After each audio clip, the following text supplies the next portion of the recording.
یہ اسکرین پہ جو میں آپ کو دکھا رہا ہوں اس میں احد کا میدان میں نے دکھایا تھا۔ تاریخ اسلام کی دوسری جنگ ہوئی تھی۔ مدینہ شریف جو لوگ جاتے ہیں وہ جب زیارت کے لیے نکلتے ہیں، دیکھیے احد کا پہاڑ میں نے دو طرح سے آپ کو دکھایا ہے۔ ایک تو صرف میں نے پہاڑ دکھایا ہے جس جگہ پر جنگ ہوئی تھی۔ جب آپ زیارتوں کے لیے نکلتے ہیں اور ڈرائیور گاڑی والا آپ کو لے کے جاتا ہے تو وہ یہاں پہنچنے کے بعد کہتا ہے کہ یہ میدان احد ہے، یہاں پر 72 صحابہ اکرام تاریخ اسلام کی دوسری جنگ میں شہید ہوئے تھے، فاتحہ پڑھ کے چلے آئیے۔ جن کو یاد ہے وہ ہاتھ اٹھا کے پڑھ دیتے ہیں، جنہیں نہیں یاد ہے وہ رسمن ادا کرنے کے لیے ایسے کھڑے ہوتے ہیں۔ لیکن چند لمحوں کے بعد جب وہ اس جگہ سے واپس گھومتے ہیں تو مختلف قسم کی دکانیں لگی ہیں، کوئی اجوا کھجور کا ریٹ پوچھنے لگتا ہے، کوئی ٹوپی کا ریٹ پوچھتا ہے، کوئی تسبیح کا ریٹ پوچھتا ہے۔ میں کہتا ہوں دنیا پڑی ہوئی ہے خریداری کرنے کے لیے، پوری دنیا پڑی ہوئی ہے خریداری کرنے کے لیے۔ آپ اور ہم اس جگہ پر بے پرواہ ہو کے اس لیے جاتے ہیں کہ ہمیں صرف اتنا پتا ہے کہ یہ میدان احد ہے جہاں پر تاریخ اسلام کی دوسری جنگ ہوئی۔ لیکن یہ تاریخ کی وہ جگہ ہے کہ آپ صلی اللہ علیہ وسلم کی پوری زندگی میں یہ ایک ایسی جنگ تھی کہ جس میں آپ صلی اللہ علیہ وسلم کے دندان مبارک شہید ہوئے تھے۔ یہ وہ جگہ تھی کہ جہاں پر آپ کے چہیتے چچا حضرت امیر حمزہ رضی اللہ تعالیٰ عنہ جب شہید ہوئے ہیں تو ابو سفیان جو مشرکین مکہ کا سردار تھا، اس کی بیوی ہندہ نے خنجر نکال کے ان کے کلیجے کو چاک کیا ہے اور کچا کلیجہ چبایا ہے۔ یہاں کا لڑائی کا وہ، یہاں پر ایک بہت اہم بات آپ کو بتا دوں، یہ جو آپ سامنے پہاڑ دیکھ رہے ہیں، احد کا پہاڑ دیکھ رہے ہیں، احد کے پہاڑ کے سامنے ایک چھوٹا سا پہاڑ ہے۔ 94 میں جب میں پہلی بار گیا تھا تب تو وہ واقعی بڑا تھا، تو تھوڑا ریتیلا پہاڑ ہے، لوگوں نے چڑھ چڑھ کے اس کو ختم کر دیا، وہ آدھا رہ گیا ہے۔ اس پہاڑ پہ اکثر لوگ چڑھ جاتے ہیں۔ اس کی تاریخ کیا ہے میں آپ کو بتا دوں۔ اللہ کے نبی جب میدان جنگ میں تشریف لائے ہیں، جنگ کی شروعات ہوئی ہے، تو آپ صلی اللہ علیہ وسلم صرف ہمارے آقا اور رسول ہی نہیں تھے، دنیا کے ہر شعبے میں آپ کو مہارت حاصل تھی۔ جنگ لڑنے کی بھی اسٹریٹجی تیار کرتے تھے کہ کدھر سے جنگ لڑنا ہے، کدھر سے کیا کرنا ہے۔ آپ صلی اللہ علیہ وسلم صحابہ اکرام کو جمع کرتے ہیں، ایک بار میدان جنگ کا پورا نظارہ دیکھتے ہیں، اور اس کے بعد ایک صحابی جن سے کہتے ہیں کہ اپنے ساتھ 50 تیر اندازوں کو لے کے اس پہاڑی پہ کھڑے ہو جاؤ۔ یہ واقعہ بتانا ضروری اس لیے ہے کہ 50 تیر اندازوں کے ساتھ صحابہ اکرام کو ایک پہاڑی پہ کھڑا کیا جاتا ہے، اور اللہ کے نبی ارشاد فرماتے ہیں کہ سنو غور سے، دوران جنگ جب نیچے جنگ ہو رہی ہوگی، ہم لڑائی میں جیت رہے ہوں یا ہار رہے ہوں، ہم دشمن کو مار رہے ہوں یا مر رہے ہوں، کسی بھی حالت میں کسی بھی پوزیشن میں ہوں، جب تک میں تمہیں حکم نہ دوں اس پہاڑی سے نہ اترنا۔ اللہ کے نبی فرماتے ہیں کہ جب تک میں تمہیں حکم نہ دوں اس پہاڑی سے نہ اترنا۔ نیچے میدان جنگ میں جنگ شروع ہوتی ہے، چند لمحوں کے اندر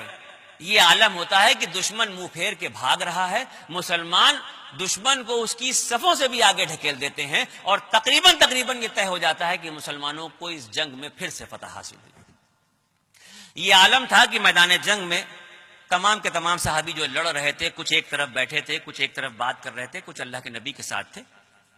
اور وہ صحابی جو اوپر پہاڑی پہ کھڑے کیے گئے تھے انہوں نے آپس میں مشورہ کیا، بھائی جنگ تو ختم ہو گئی ہے، اب ہم یہاں کھڑے ہو کے کیا کریں گے، چلو ہم نیچے چلتے ہیں۔ ان میں سے 2 یا 3 صحابی ایسے تھے جنہوں نے کہا کہ اللہ کے نبی کا حکم تھا کہ جب تک میں تمہیں نہ کہوں یہاں سے نہ اترنا، لہذا ہم اس پہاڑ سے نیچے نہیں اتریں گے۔ لیکن باقی کے صحابہ اکرام کا یہ کہنا تھا کہ جنگ کے جاری رہنے تک کے لیے یہ بات کہی تھی، اب تو جنگ ختم ہو گئی، اب ہمیں یہاں کھڑے ہونے سے کیا فائدہ، اور وہ اللہ کے نبی کی نافرمانی کرتے ہوئے پہاڑ سے نیچے اتر جاتے ہیں۔ آج علل اعلان ڈنکے کی چوٹ پہ پوری قوت کے ساتھ ہم اللہ اور اس کے رسول کی نافرمانی کر رہے ہیں، لیکن نہ جانے کیسا نبی کا صدقہ ہے کہ آفت ناگہانی سے بچے ہوئے ہیں۔ وہاں پر صحابہ اکرام جو بخشے بخشائے تھے وہ اتنی سی نافرمانی کرتے ہیں کہ بغیر اجازت کے اس پہاڑ سے نیچے اتر آتے ہیں، اور خالد بن ولید جو اس وقت تک ایمان نہیں لائے تھے، اور ابو جہل کا بیٹا اکرمہ اور خالد بن ولید اس موقع کا فائدہ اٹھاتے ہیں اور 200 سواروں کا لشکر لے کے پیچھے سے حملہ کرتے ہیں مسلمانوں، اور جیتی ہوئی جنگ کو مسلمان ہار جاتے ہیں، اور 72 صحابہ اکرام اس جگہ پر شہید ہوتے ہیں۔ اسلام کا پرچم ایک مقدس صحابی مصعب ابن عمیر رضی اللہ تعالیٰ عنہ کے ہاتھ میں تھا۔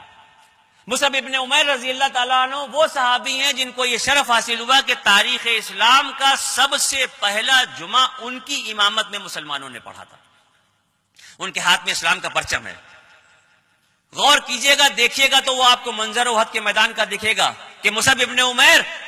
اسلام کے پرچم کو لیے ہیں کہ مسلمانوں کی جنگ ہو رہی ہے۔ امیہ نام کا ایک مشرک ہے جو گھوڑا دوڑاتا ہوا لاتا ہے اور پوری قوت سے مصعب ابن عمیر کے سیدھے ہاتھ پہ جس میں جھنڈا پکڑے تھے وار کرتا ہے اور وہ ہاتھ کوہنی سے کٹ جاتا ہے۔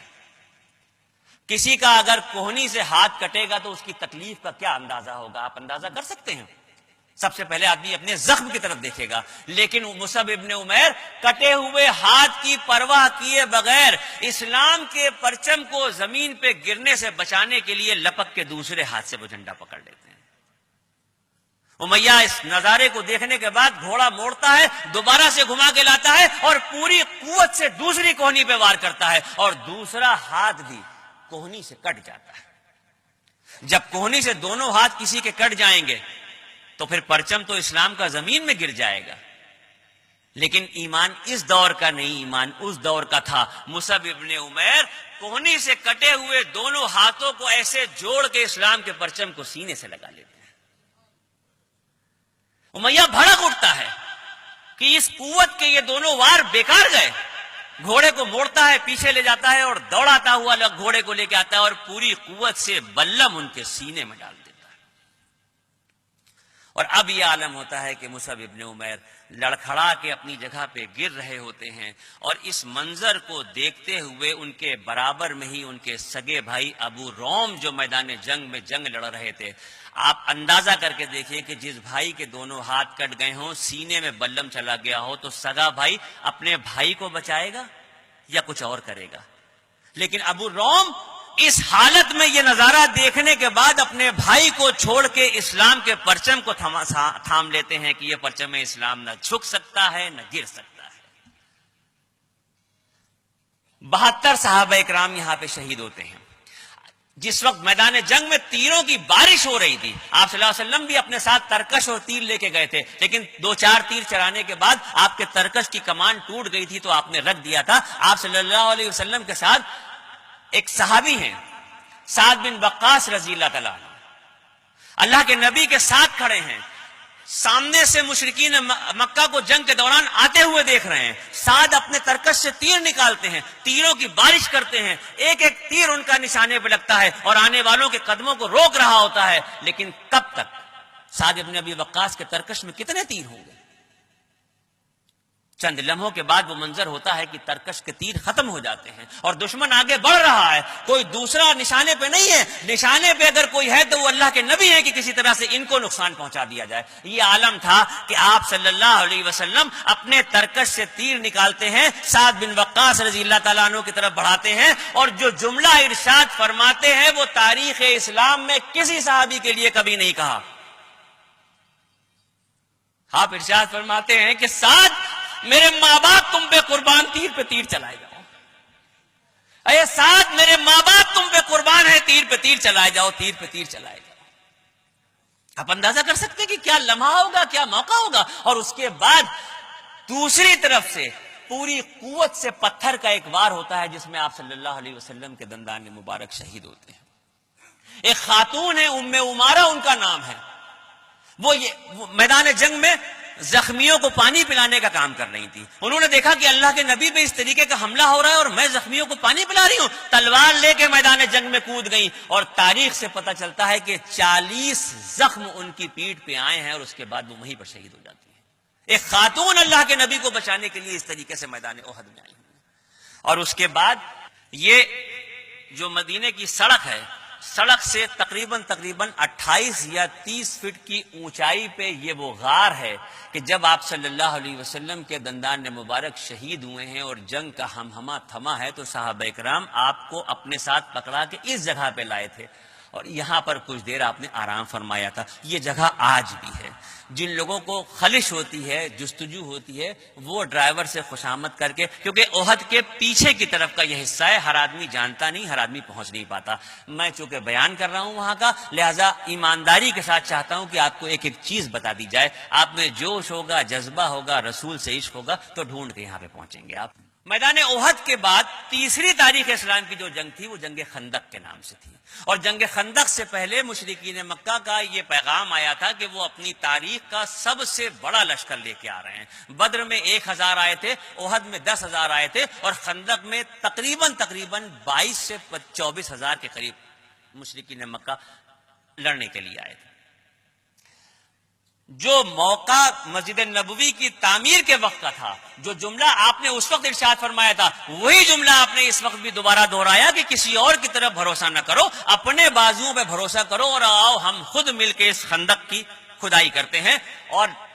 20 میل لمبی 10 میٹر گہری خندق کھودی گئی اس جگہ پر جہاں پر آپ یہ نظارہ دیکھ رہے ہیں. آج اس جگہ پر اس مسجد کی تعمیر کر دی گئی ہے، کیونکہ اس زمانے میں اس خندق کو کھودنے کے لیے آپ صلی اللہ علیہ وسلم نے الگ الگ 7 ٹکڑیاں بنا دی تھیں. ایک حضرت ابو بکر کی تھی، ایک حضرت عثمان کی تھی، ایک حضرت علی کی تھی، اس طرح سے تھی. تو وہ جنگ کے بعد ان کے نام سے چھوٹی چھوٹی 7 مسجدیں وہاں پہ بنا دی گئی تھی. مسجد سباتین کہلاتی ہیں، لیکن چونکہ بہت بوسیدہ ہو گئی تھی تو اس جگہ پہ یہ ایک بڑی سی مسجد بنا دی گئی ہے. آپ یہاں بھی جائیے گا،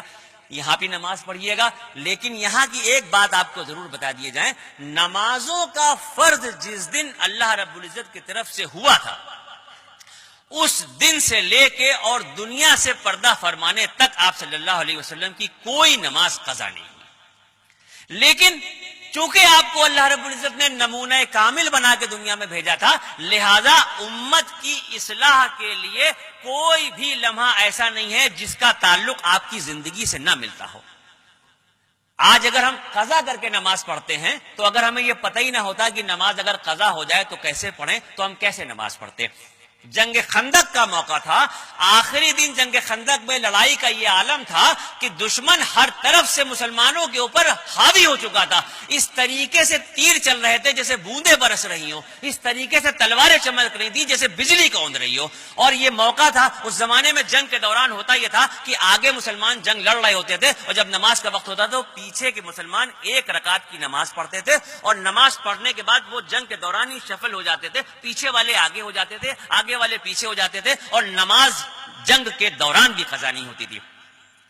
لیکن احد یہ خندق کے موقع پہ یہ عالم تھا آخری دن کہ ایسے شدید حملے مشرکین مکہ کی طرف سے ہو رہے تھے کہ ظہر کا وقت آیا، گزر گیا، آپ صلی اللہ علیہ وسلم ایک لمحے کے لیے اپنی جگہ سے ہٹ نہیں سکتے، صحابہ کرام جنبش نہیں کر سکتے، جنگ جاری ہے، جنگ کا ہمہمہ جاری ہے، اور پوری قوت سے جنگ لڑی جا رہی ہے. ظہر کا وقت آیا اور ختم ہو گیا، عصر کا وقت آیا اور ختم ہو گیا، اور مغرب کا وقت جب آیا، شام کا دھندلکا بڑھا، رات کی تاریکیاں چھانے لگیں اور جنگ ختم ہوئی، اپنے اپنے خیموں میں فوجیں چلی گئیں. تو آپ صلی اللہ علیہ وسلم نے حضرت بلال کو حکم دیا کہ اذان دو، اور ایک اذان اور جدا جدا اقامتوں کے ساتھ چھوٹی ہوئی نمازیں آپ صلی اللہ علیہ وسلم نے پڑھی، اور یوں امت مسلمہ کو بتا دیا کہ اگر کسی عذر معقول کی وجہ سے تمہاری نمازیں چھوٹ جائیں تو تم چھوٹی ہوئی نمازوں کو اس طرح سے پڑھ لو.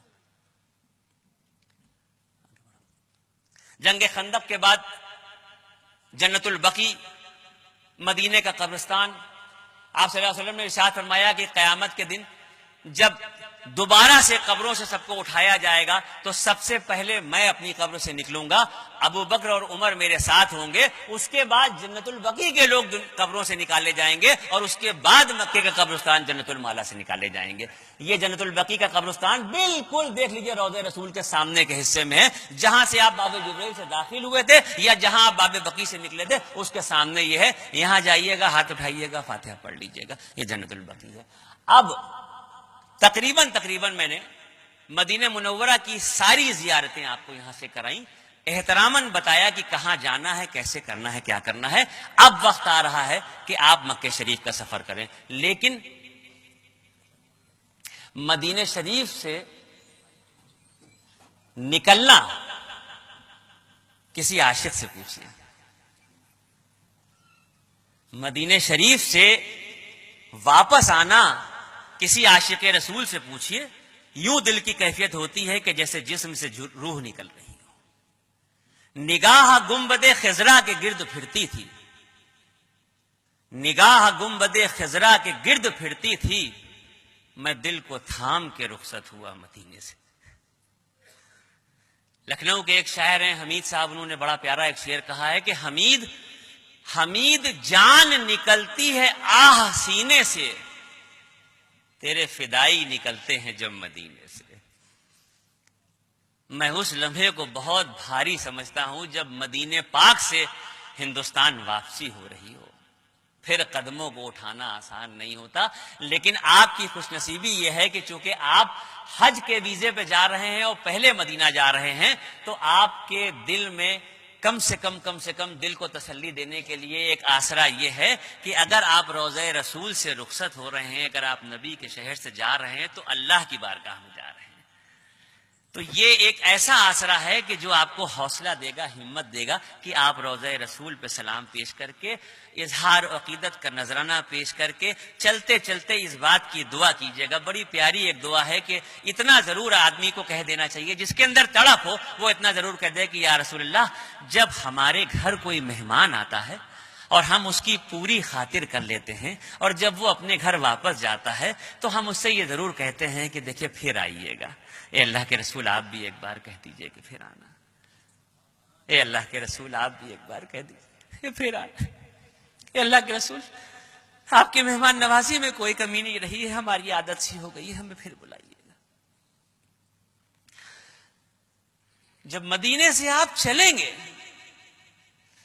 تو آپ اپنی سواری سے مڑ مڑ کے مسجد نبوی کو دیکھتے رہیے، اور جب مسجد نبوی آنکھوں سے اوجھل ہو رہی ہو تو گنبد خضرا کو دیکھتے رہیے، اور جب وہ بھی اوجھل ہو رہا ہو تو اس کے میناروں کو دیکھتے رہیے۔ یہ آپ کے دل کی تڑپ ہونی چاہیے۔ لوٹنا کسی عاشق سے پوچھئے، طیبہ سے لوٹنا کسی عاشق سے پوچھئے، ایسا ہے جیسے روح بدن سے گزر گئی، ایسا ہے جیسے روح بدن سے گزر گئی۔